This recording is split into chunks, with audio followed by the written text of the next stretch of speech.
자, 이제 오늘 드디어 올 것이 왔습니다. 우리가 늘 말로만 듣고 계속 익히 들었던 이름이죠. 존 칼빈, 영어식으로 하면 존 칼빈이고요. 오늘은 칼빈의 고향인 프랑스식으로 이름을 붙이려고 합니다. 장 칼뱅. 원래 더 맞는 표현은 장 꼬뱅이고요. 근데 라틴식으로 칼빈이 이름을 바꾸게 되면서 칼뱅이라는 이름을 얻었습니다. 그래서 원래는 과거에는 한국에서도 칼빈이라는 이름을 많이 사용했는데 이제는 학술적인 언어 표기가 보통 그 사람이 태어난 지명에 근거해서 많이 표기를 해요. 그래서 최근의 문헌들은 이제는 칼뱅이라는 말을 좀 더 선호하는 것 같아요. 제가 오늘은 되도록 칼뱅이라고 할 건데 아마 제가 입에 이미 익히 막 붙은 이름이 칼빈이어서 종종 막 왔다 갔다 할 것 같아요. 그래서 이해해 주시면서 같이 오늘 칼뱅이라는 인물의 종교개혁을 살펴보면 어떨까 싶습니다. 자, 우리가 이 칼뱅이라고 하는 사람은 이야기를 참 많이 들었는데 오늘 제목은 이거예요. 어둠 뒤에 빛이 오다. 어떤 어둠이 있었길래 그 뒤에 빛으로 칼뱅이 오게 된 것인가, 그 내용을 한번 보도록 하겠습니다. 많은 분들이 유럽 여행 꿈꾸시는 것 같아요. 유럽 여행 꿈꾸실 때 저는 종종 코스를 추천해드리곤 하는데 우리가 여태까지 배웠던 내용을 한번 상기시켜 보시는 겁니다. 자, 우리가 독일 가면 뭘 봐야 될까요? 루터 관련된 거 봐야죠. 그리고 스위스 가면 뭘 봐야 될까요? 쯔빙글리를 봐야 되는 거죠. 자, 그리고 이제 프랑스 가면은 에펠탑을 봐야겠죠. 그리고 루브르 박물관에 꼭 가야겠고요. 근데 오늘 우리가 살펴볼 내용에 있는 그 사람이 어디 사람이냐? 프랑스입니다. 그래서 보통 이게 뒤에 화면이 많이 깨져서 나오기 때문에 잘 이해가 안 되실 텐데 유럽 지도를 보시면 이제 여기 밑에 쪽에 이제 이탈리아가 쭉 있어요. 이탈리아가 있고 스위스, 프랑스, 그 위에 막 독일, 네덜란드, 벨기에, 그 위에 영국 이렇게 있어요. 그래서 나중에 기회가 되신다면 종교개혁 관련된 걸 보시고자 한다면 주로 추천해드리는 코스가 먼저는요, 밑에 있는 이탈리아를 먼저 가세요. 그래서 이탈리아를 생각하면 사람들이 대부분 아니 거기 로마 카톨릭 유산밖에 없는데 거길 왜 가? 라고 하는데 그래서 가는 겁니다. 그래서 먼저 이탈리아 로마와 피렌체 이런 곳에 가서 먼저는 로마 카톨릭의 유산을 먼저 보시는 거예요. 그래서 거기는 성당들이 얼마나 화려합니까? 막 미켈란젤로의 그림이 있고 그걸 먼저 보고 나면 종교개혁의 배경이 이런 곳이었구나, 바티칸과 함께 보게 될 거예요. 그리고 이제 슬슬 올라오다 보면은 뭐가 있냐? 스위스가 있는 거예요. 그래서 그 스위스에 가면은 여기 스위스에도 뭐 취리라고 하면은 쯔빙글리, 그리고 여기 안에서도 이후에 이쪽 밑쪽이에요. 바젤이라는 그 제네바라는 도시가 있습니다. 이곳에서 오늘 배울 칼빈에 대한 흔적도 나와요. 칼빈이 제네바의 대학교 아카데미를 세웠거든요. 그래서 이걸 보고 나서 그대로 프랑스로 올라오시면 됩니다. 그럼 이따가 사진을 보여드리겠지만 칼빈의 생가가 있어요.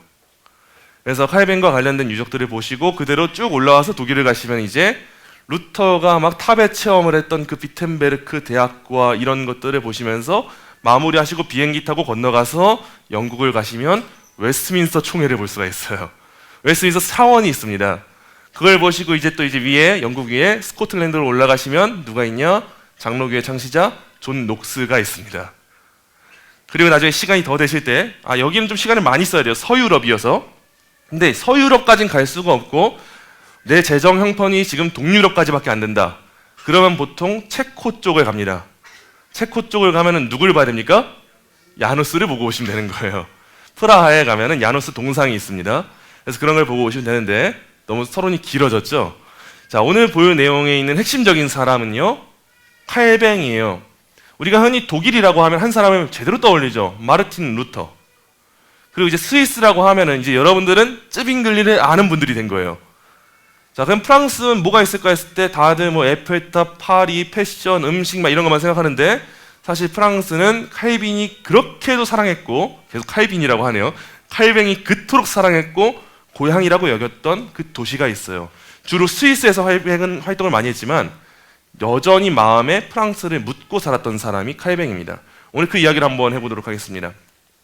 자, 1509년입니다. 7월 10일 프랑스 누아용이라고 하는 지역이 있습니다. 파리에서 북쪽으로 한 60km 떨어진 60마일 정도 떨어진 농촌 마을이에요. 그래서 장이선은 작은 마을이라고 합니다. 여러분, 장이 선다는 것 자체는 일단 우리나라에서도 시골이죠.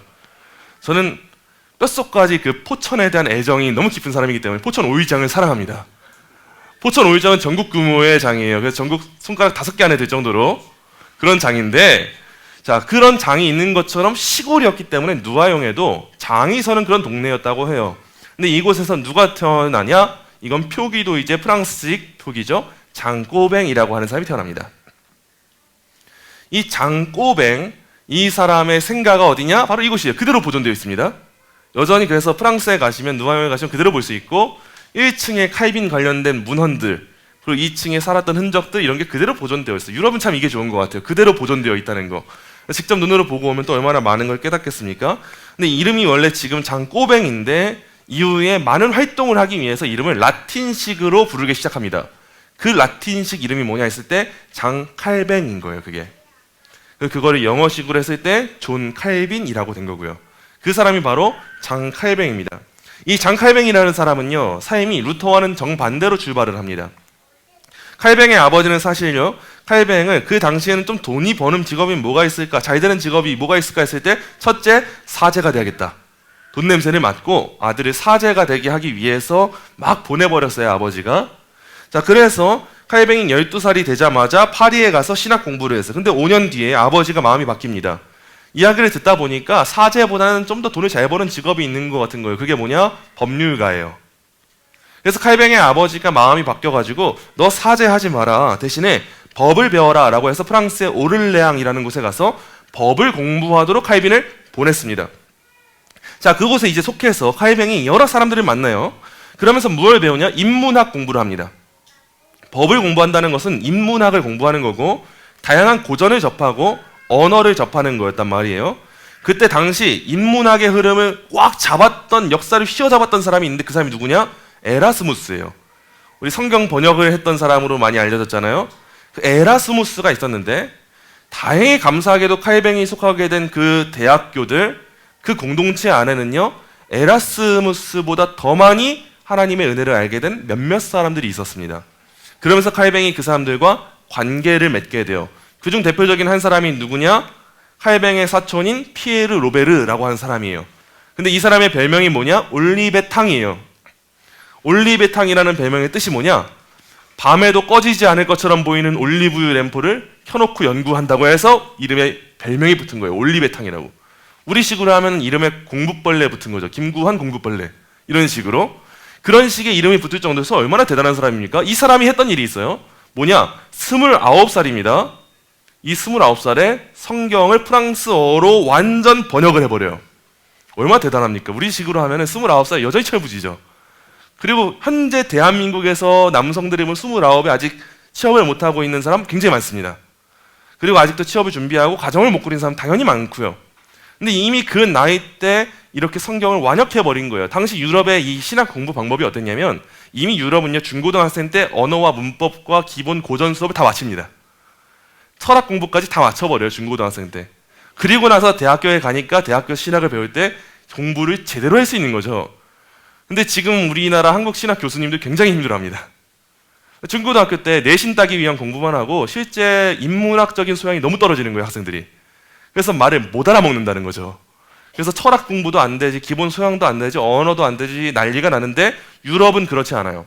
이미 만들어놨기 때문에, 또한 이 사람이 사명감이 있었기 때문에 이런 일을 했었는데, 이 사람이 사촌이라는 말은 얼마나 칼뱅과 가까웠겠습니까? 이런 사람이 먼저 첫 번째로 있었고요. 또 두 번째로 칼뱅의 인생에서 두 큰 영향력을 끼친 사람이 있었습니다. 누구냐?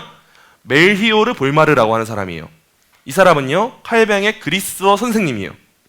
그리스어는 우리가 많이 쓰는 용어라고 하자면 헬라어, 신약 성경의 언어죠.